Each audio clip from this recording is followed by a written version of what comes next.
Believe in the Browns. For the fourth time in 5 weeks, we're celebrating in Northeast Ohio.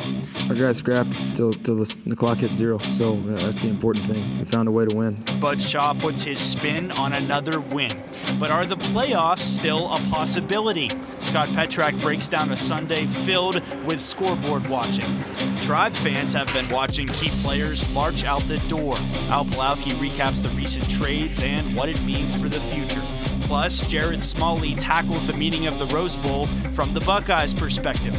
Goodbye, Denver, and hello, Sports Tonight, next.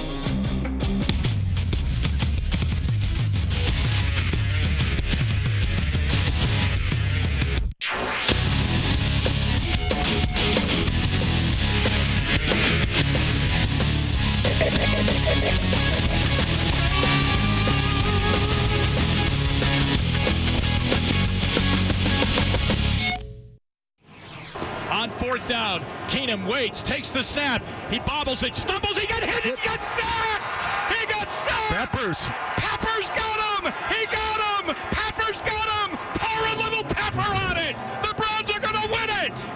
With 39 seconds left to go in the game, on fourth down and 10, Peppers came up with the play of the game! Our own Jim Donovan on the call. What a call it was. Hello and welcome to Sports Tonight, everybody. I'm Pat Chiesa. The Browns' win last night kept them alive in the race for the playoffs, but they needed a lot of help. First, if they wanted to win the AFC North, the Steelers had to lose this week and the next 2 weeks. Our game of the day brought to you by Buns Wagata Mark Carbine, made truly simple. Steelers Pats started a second. Big Ben to Antonio Brown, 14-7, black and gold, and that Steeler defense taking over from there. No touchdowns allowed in the second half. Tom Brady going deep, but he's picked off by guess who? Former Brown Joe Hayden. Steelers win 17-10 to improve to 8-5-1. That victory eliminating the Browns' chances of winning the AFC North. So now our attention turns to the wild card. The Browns rooting hard for Zeke Elliott and the Cowboys to beat the Colts. Third quarter, 10-zip Indy when Marlon Mack finds pay dirt from 6 yards out. Gee, thanks a lot, Dallas. The Colts shutting out the Cowboys 23-zip. The Colts now 8-6. So perhaps Mike Vrabel and the Titans can help the Browns out by losing to the Giants. Not looking good early. Derrick Henry in from 1 yard out. He finished with a $170 on the ground and 2 scores. The Giants, meanwhile, can't even get on the board. The Titans shutting out Eli Manning and company 17-0 to improve to 8-6. Since the Colts and Titans play each other week 17, this was bad news bears for Cleveland. Still, somehow, the Browns aren't dead just yet. Here's what needs to happen. Stay with me. First, obviously, they have to win out. They finish off the season hosting the Bengals and visiting the Ravens. The Ravens, of course, have to lose out. They play the 11-3 Chargers next week, so that's possible. The Dolphins have to lose at least one of their next 2. They finish up with the Jags and Bills, 2 teams with nothing to play for, so we'll see what happens there. But then it gets even crazier. The Colts and Titans both need to lose next week, and then in their Week 17 showdown I was telling you about, they need to tie. If all of that happens, the Browns would sneak into the playoffs at 8-7-1.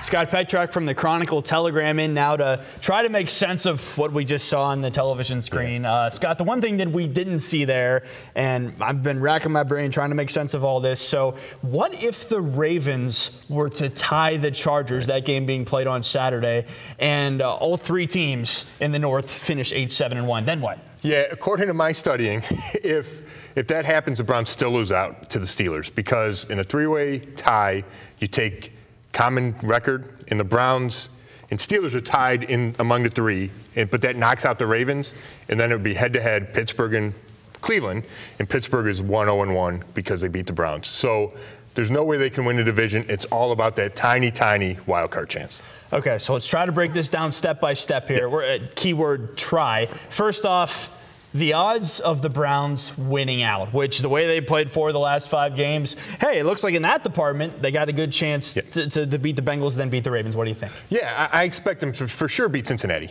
on Sunday, the home finale. Baker encouraged the fans. Cincinnati's not playing that well, so I think the Browns will win that game. And then I watched Baltimore today. Was not overly impressed with Lamar Jackson, so I think that's probably the likeliest of all the things that have to happen is the Browns to get to 8-7-1, which by itself is remarkable considering 0-16. Absolutely. Just to have a winning season. Right. You know, I think that's just kind of what we're gradually trying to focus on, because as you're laying all this out, it's very unlikely. So then the Colts got to lose to the Giants. The Titans have to lose to the Redskins. The Colts and Titans are both going to be at home, by the way. And the Dolphins, have to lose to the Jaguars or Bills. Both of those teams aren't playing for anything. Right. So if you had to put a percentage on all of that happening, what would you say? I mean, 5%, 10%, you know, and the Ravens have to lose to Los Angeles on Saturday night. That's part of the factor, too. Part of the deal, sure. Right? So all those things are unlikely. I mean, for all those things to happen is really unlikely. And then even the biggest thing is then the Colts and Titans have to tie. That's what we're getting to. And we were talking about this before we came on air here. A tie in football, unless you're the Browns, is in overtime, is already very unlikely. But the fact that both of these teams know we absolutely, under any circumstance, we don't want to tie, we can't tie, that makes it even more unlikely, right? Yeah, to me, that's the unlikeliest part of it. If the Colts and Titans go into that last game at 8-7, one of them wins and gets in. The only way they both don't get in is to tie. So everybody's playing for a win. You're trying to avoid overtime. If you get an overtime, you're just trying to do anything not to get a tie. And I just think a tie's hard enough. I think that makes it whatever. As close to impossible as can be. If I had to put the odds on it, it almost seems like the odds of Hugh Jackson being rehired as the Browns head coach, possibly better than all this happening. What say you? Wow.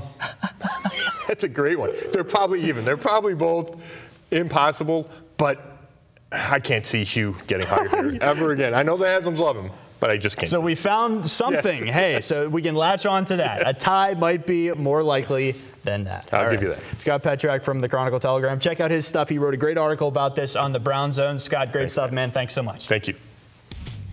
Coming up next, Greg Williams, 4-2 since taking over as interim head coach. Has he become a legitimate candidate for the permanent head coaching position? Bud Shaw weighs in next.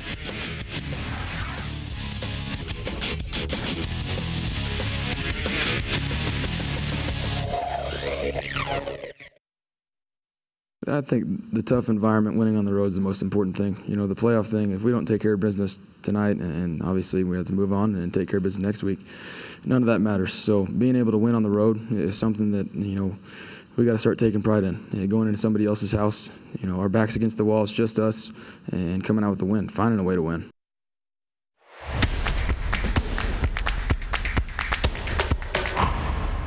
Time now for Shaw's Spin. Bud Shaw, WKYC.com. As always, great to have you here, Bud. We just heard Baker Mayfield saying that it's so important that the Browns can now win games on the road. We're not used to that. Mayfield, though, he didn't have his best stuff last night, but they found a way, as he said, they found a way to win. So this is what life is like with a franchise quarterback, huh?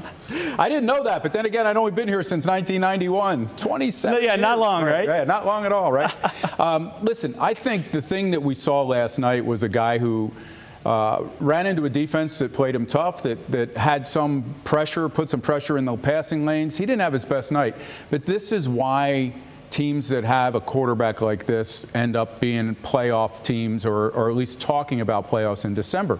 Made a great throw to start the game. And what he's done in the red zone, I think it's the one stat, Pat, that stands out above all else. They were 12 TDs for 12 tries in the red zone before one of the late drives in that game.